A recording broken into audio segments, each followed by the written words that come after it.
زن دوم نمیشوید؟ مایلی بعد از لیلی. مایلی ها؟ تقریبا چند سال شده است که پدرتان رو ندیده؟ 15 سال. شوهر دوم خود رو چگونه جوانمرد دیدن میخواهید؟ شما همینش پیش نمیرسی؟ رقاصه بوده؟ راست شگو. خداوندا ببخشایم. 3 فرزند اینقدر بانوی زیبا و جوان، چقدر مثبت کردین 3 فرزند؟ دوست داشته به شوهر برآمدید یا انتخاب پدر و مادر بود؟ گپ در سر اون هست که همون مرد هست یا نیست؟ بگوید که لیلی دیگر سرود نخوان، روی صحنه نبرو، طرب خانه نرو، زن خانشین شورازی میشوید. موشینش هم از خودش، خونهش هم از خودش. منم از صورت یک سراینده استفاده برده. از کی؟ داروخانه شفافرما داروهای طبیعی را به شما پیشنهاد میکند. اپیمیلیون پاستا برای با قوت کردن مردانگی بدن و همچنین برای حوصله را بلند کردن. مزه هنزل برای درد میان، دست، پا، ریماتیزم. روغن خلبه برای خنک گرفتگی گرده، پیشابدان، پروستات، سنگ و نمک گرده. سمیانوان برای اشتها و بزباله شدن.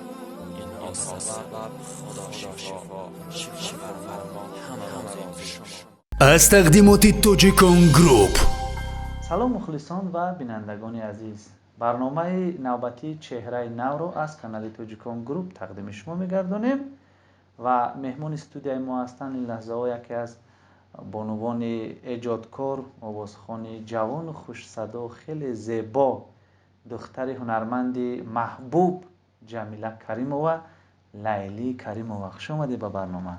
خوش باشید. سلامتی چه خیلی است؟ شکریه الله. کارای جدی. شکریه الله. سلامت باشید. خوش اومدید. شما خوب هستید؟ ناز هستید؟ شکر که یک دیگر رو میبینیم. خیلی وقت شد ندیدیم. بله. سلام. مادرتون چه خیلی است؟ شکر. در سفر هنری هستند. بله. در فدراسیون روسیه. در سفر هنری هستند. ان شاء الله که پیش از اونجا بانکتو برنامه کنسرتی دارن فکر میکنم. و بسیار مخلصان خواهش کردن که ما شما رو در برنامه دعوت کرده باشیم، هم مخلصان شما و هم مخلصان مادرتان، و میخوان اطراف حیات و فعالیت زندگی شما معلومات پیدا کرده باشند، چون که شما در یک مدت کوتاه همگی با 2-3 ترانه الکی میان مخلصان معرفی شدید، شما رو میشناسند، مخصوصا ترانه‌ای که خطا نکنم در شهر باختر در یک کنسرت شما اونجا سرای دید، مثل که شما گویا که یک 10-15 سال است که روی صحنه هستید، در صحنه اینقدر آزاد، اینقدر انرژی است. شما از کجا؟ از شوق زیاد.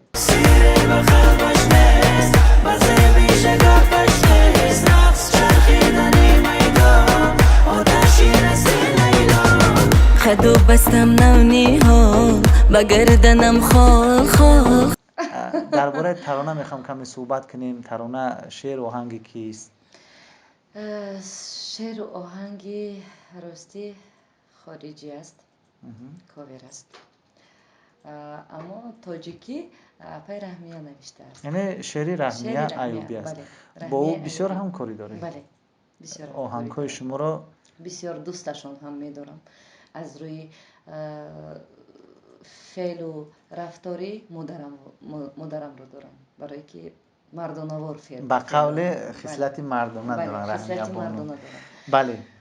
به نهایت دوستشون میدارم، به نهایت حرمتشون میکنم.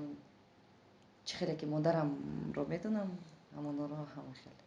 بله، رحمیه بانو در حقیقت بسیار یک انسانی عجایب هستن. وقتی با او میشینی صحبت میکنی سر یک پیاله چای، بعد درک میکنی که او چگونه انسان است.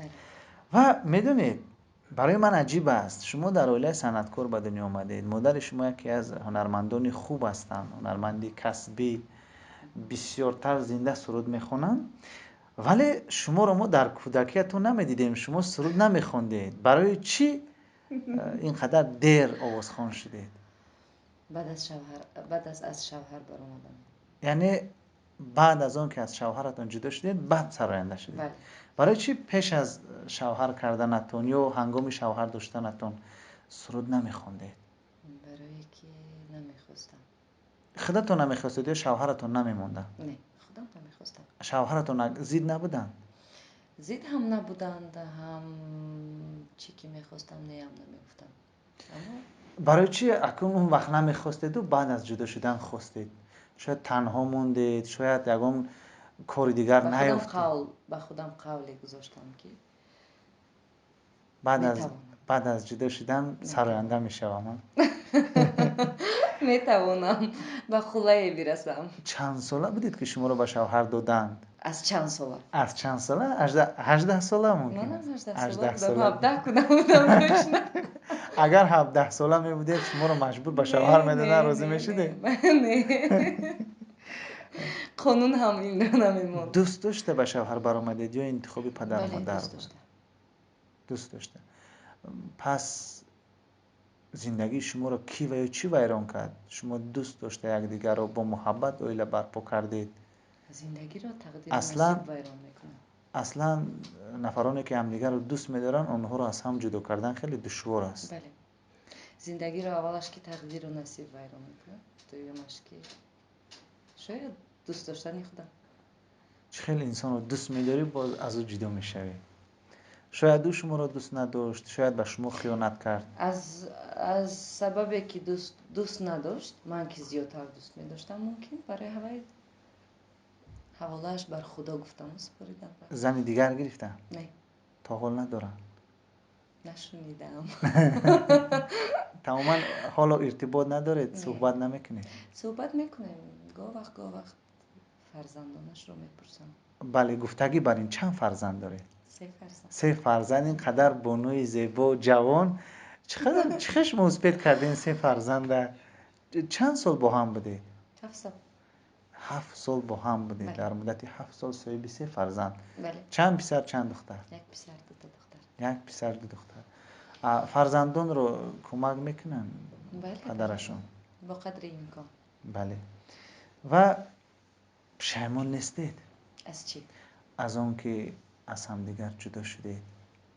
نه. تماما افسوس هم نمیخورید؟ Руссо як метал дора. Все, что не случается, все к лучшему. بله. حالا زنی تنهایید یا هست یگان مردی که زندگی شما رو پره میکنه؟ مخفی است. تنها بودنم مخفی است، بودنش هم مخفی است. درباره‌اش گفتن نمیخواهید؟ شاید یگان مردی ثروتمند است؟ نه، گپ در سر اون نیست. ثروتمند است، ثروتمند است نیست. گپ در سر اون است که خوشبخت هستم یا نه. گپ در سر اون هست که همون مرد هست یا نیست؟ نه گپ در سر هیچ چیز نیست. این مخفی است. این مخفی است. بگذار مخفی بماند. یک مطلب دیگر در روسا هم هست. شست любить тишину. با تاجیکی خیلی نمیدونم. خوشبختی خاموشی رو میطلبد، آرامی رو میطلبد. بگذار مخفی باشه، مخفی بماند. بله. شاید که اینجا از پشت کامera چندین مخلصان جوانان هوسی با شما ملاقات کردن رو دارند. هم از سیر و فوش کردن هم شرط نیست. و شوهر آینده خود رو، یعنی در نظر دارم شوهر دوم خود رو چگونه جوانمرد دیدن میخواهید؟ جوانمردی که اول به قدر زن رسیده تماما، بعدا به قدر زندگی، به قدر مرد بودن خودش تمام. یعنی شما رو خوشبخت کرده تواند. بله، به قدر زن که رسید، زن هم خوشبخت می شود، هم شکوفان می شود. شاید فهمیده باشه. رفت شما رو سرپرستی کند ولی تکلیفی زن دوم شدن رو کند چی؟ نه. زن دوم نمیشوید؟ نه. برای چی؟ امروز اکثر هنرمندان ما زن دوم سوم هستند. دوم سوم بودن مهم نیست. از یک قوی مرد شنیدم که بعد از لیلی فقط. بعد از لیلی یعنی بعد شما حتما باید که لیلی یک و یگانه می شود. مایلی بعد از لیلی. مایلی لیک بعد از لیلی. بله. اگر همون مرد ثروتمند پیدا شود، در دوشنبه به شما خانه گیرد، ماشین قیمت تصور کرده ایستاده نه؟ بله. اکنون بله.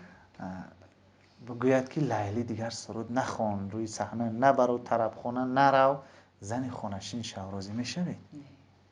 چرا راضی موشینش نمیشید؟ هم از خودش خونهش هم از خودش در کار نیست. اگر خوشبخت کرده مهم که مرا تماند.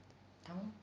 میدونید اکثر خوشبختی زن مهمتر است در میدونید زندگی. برای چی این سوال زن من که دادم؟ خوشبخت شد هم از صنعت هم از همه چی رو میگرداند، نه تنها از صنعت و از حافظگی و از نه به فکر من، به فکر شخصی من بعضی هنرمندان به خاطر ثروتمند شدن، صاحب ماشین و خانه و در شدن آوازخوانی میکنند.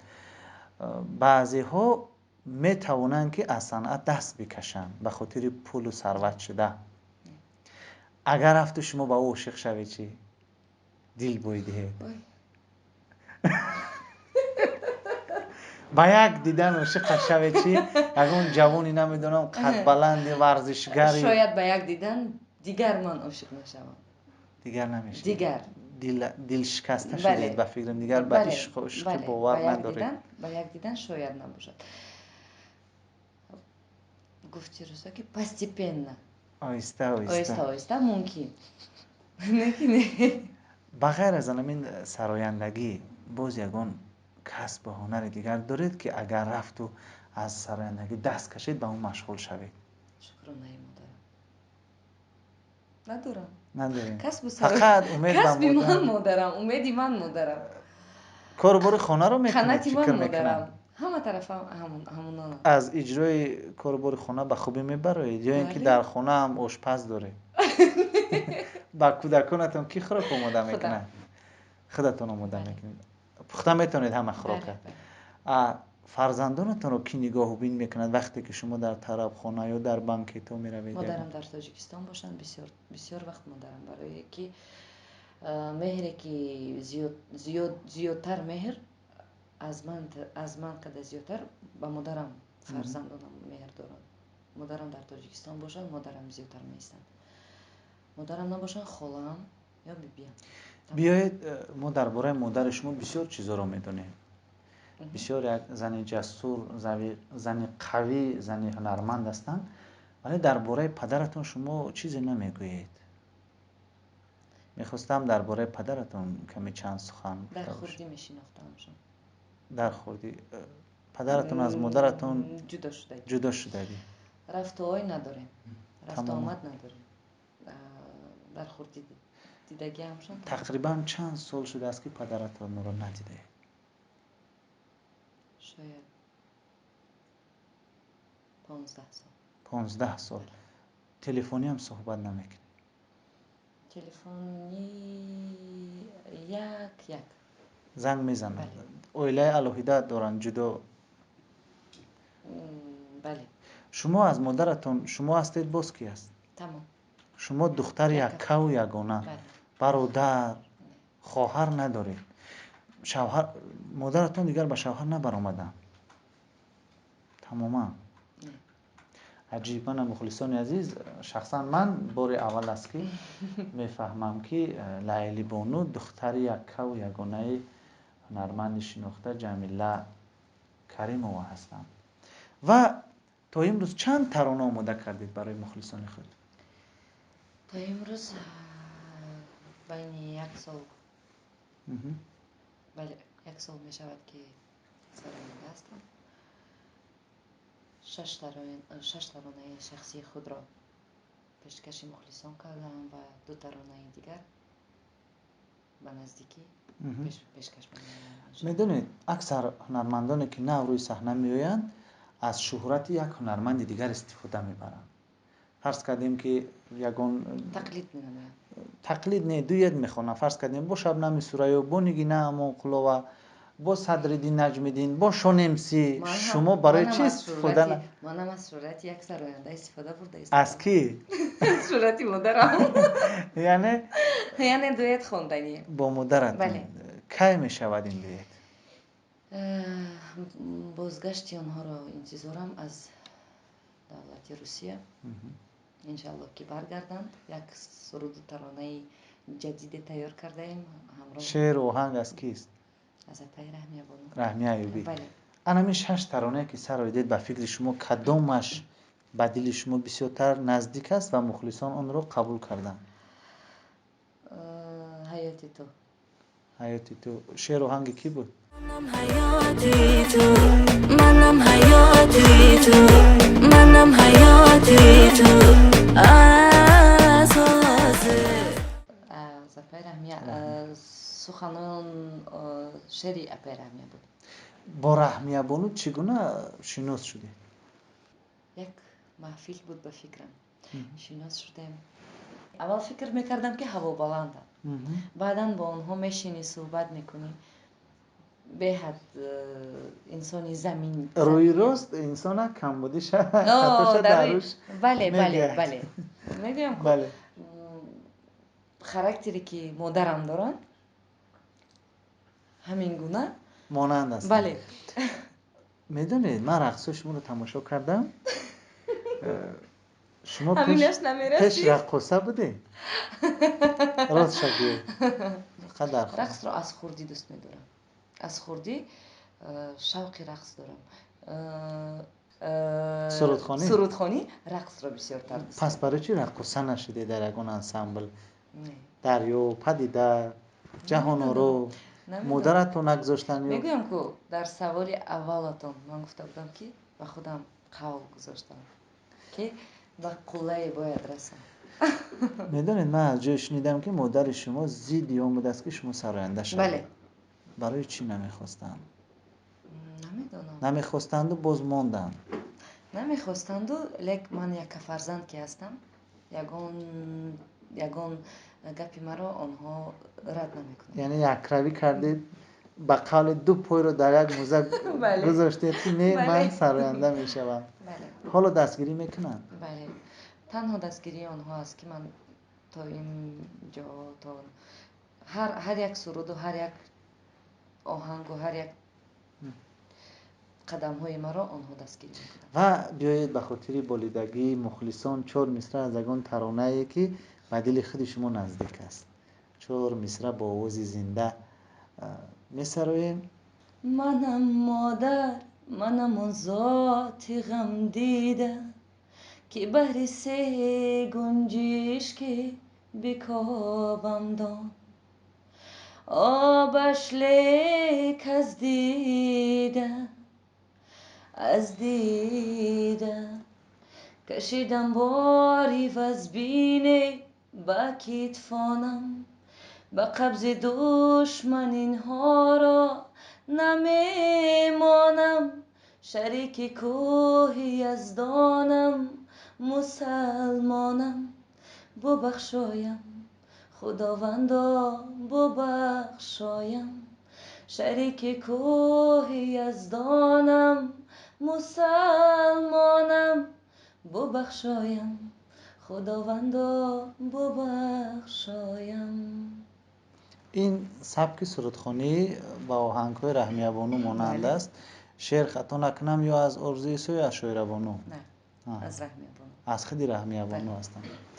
و چی نقشه ها داره در آینده؟ از پیش فصل بهار است. راستی من شخصی هستم که نقشه نمیکشم. راستی دروغ گفتنم در کار نیست. دروغی تاریکی ایمان است. نقشه نمیکشم. فردا چی کار میکنم نقشه نمیکشم. همش بخواستی نقشه هم کشی بخواستی خداوند میشود چی که باشد نباشد. برای همین در دستی الله خودم اسپاریدم. سلامت باشید. و تمنیات شما به مخلصان برنامه ما؟ تمنیات من به مخلصان برنامه شما با آمدی بهار تبریک و مبارک بود میگویم و زنها شکوفتنی زنانه و مردها قوی تری باغبان که وسیع باشد شکوفتن زنها شکوفتن زنها از باغبان بله از باغبان وابسته دارد و همتون را با آمدی بهار تبریک میگویم و همتون را دوست میدارم. تشکر برای دعوتتان. سلامت باشید و در کارهای من بعد شما با شما برار و موفقیت های نو رو تمنا میکنیم و آرزو میکنیم که همیشه همین گونه جوان، زیبا و خندان بمانید. تشکر زیاد. بینندگان عزیز، مهمون برنامه چهره نو بودند آوازخوان جوان و خوش صدا لیلی کریمووا.